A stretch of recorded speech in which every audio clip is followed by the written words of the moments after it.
Hello বন্ধুরা, আমি আবারও আপনাদের জন্য আরও একটি নতুন টিপস নিয়ে হাজির হয়েছি। সেই টিপসটি হচ্ছে কিভাবে অ্যান্ড্রয়েড ফোনকে কম্পিউটার বানানো যায়, কিভাবে অ্যান্ড্রয়েড ফোনকে কম্পিউটার সিস্টেম করা যায়। তো আজ আমরা এই ভিডিও থেকে দেখে নিব কিভাবে আমাদের অ্যান্ড্রয়েড ফোনকে আমরা কম্পিউটার সিস্টেম করে নিব। তার জন্য আমাকে যে কাজটি করতে হবে সেই কাজটি হচ্ছে আমার মোবাইল ডিভাইসে একটি সফটওয়্যার ইনস্টল করে নিতে হবে।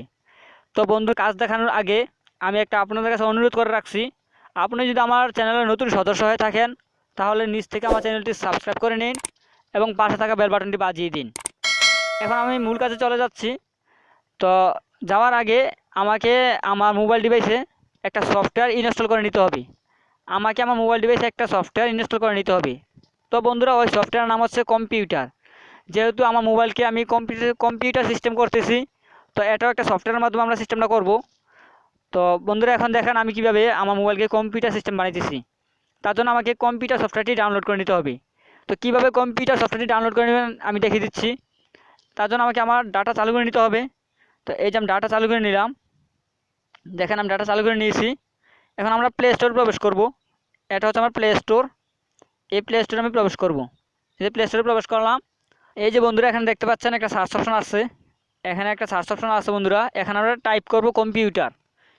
এখানে দেখেন আমি টাইপ করতেছি কম্পিউটার।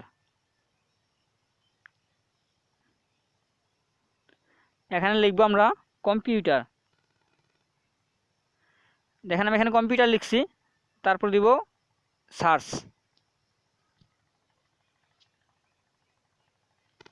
তো বন্ধুরা, এই সফটওয়্যারটি আমি অলরেডি ইনস্টল করে নিয়েছি। এখানে তোমরা দেখতে পাচ্ছ এই সফটওয়্যারটি আমি অলরেডি ইনস্টল করে নিয়েছি, তাই এখন আর আমি নতুন করে ইনস্টল করি না। তো আপনাদের যাদের মোবাইলে এই সফটওয়্যারটি ইনস্টল থাকবে না তারা ইনস্টল করে নেবেন। তো কীভাবে করবেন অবশ্যই আমি দেখিয়ে দিয়েছি। এখন আমি দেখাচ্ছি এর কাজ কীভাবে করতে হবে। তো এখন দেখাচ্ছি আমি এর কাজটা কীভাবে করবেন। দেখেন আমার এখানে কম্পিউটার সফটওয়্যারটি ইনস্টল করা আছে। দেখেন এখানে আমার কম্পিউটার সফটওয়্যারটি ইনস্টল করা আছে। তো আমি এই সফটওয়্যার প্রবেশ করতেছি। এতে প্রবেশ করলাম, এটাতে প্রবেশ করলাম।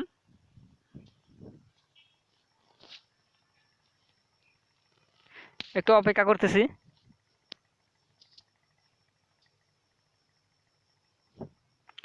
এখন দেখেন এখানে একটা অপশন আছে গেট স্টার্টেড। আমরা গেট স্টার্টেডে ক্লিক করব।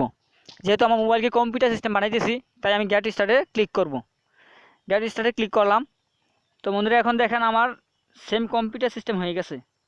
এখানে দেখেন আমার কম্পিউটার সিস্টেম হয়ে গেছে। এখানে দেখেন কম্পিউটার মতো আমার ড্রাইভ আসছে। এখানে দেখতে পাচ্ছেন কম্পিউটার মতো আমার ড্রাইভ। এটা হচ্ছে ড্রাইভ লোকাল ডিস্ক।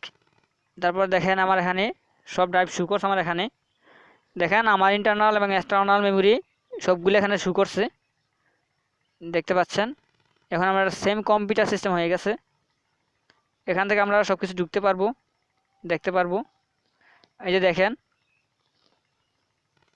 এই যে আমরা এখান থেকে সব কিছু দেখতে পারতেছি। তো বন্ধুরা, এখানে প্লাস চিহ্ন একটা দেখতে পাচ্ছেন। এখানে একটা প্লাস চিহ্ন দেখতে পাচ্ছেন। এই প্লাসে ক্লিক করলে আরেকটা ট্যাব তৈরি হবে। দেখেন আমার এখানে আরেকটা ট্যাব তৈরি হয়েছে। আমরা এটাতে আরেকটা যেতে পারি। তো এখানে থ্রি ডট আছে, থ্রি ডটে গিয়ে আমরা এখান থেকে অনেক কিছু জেনে নিতে পারি বা দেখে নিতে পারি। এই যে দেখেন অনেক কিছু এখানে আছে। দেখেন কম্পিউটার রিফ্রেশ অপশনটাও এখানে আছে। আমরা এখান থেকে রিফ্রেশ দিতে পারি। এই যে এখান থেকে আমরা রিফ্রেশ দিতে পারি। তো এখন দেখেন সেম কম্পিউটার সিস্টেম হয়ে গেছে আমার।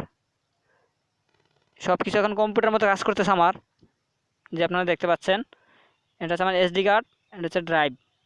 তো এখান থেকে আমরা আমার যে কোনো ড্রাইভে আমি ঢুকতে পারতেছি, অথবা আমার এখানে আমার কম্পিউটার আছে।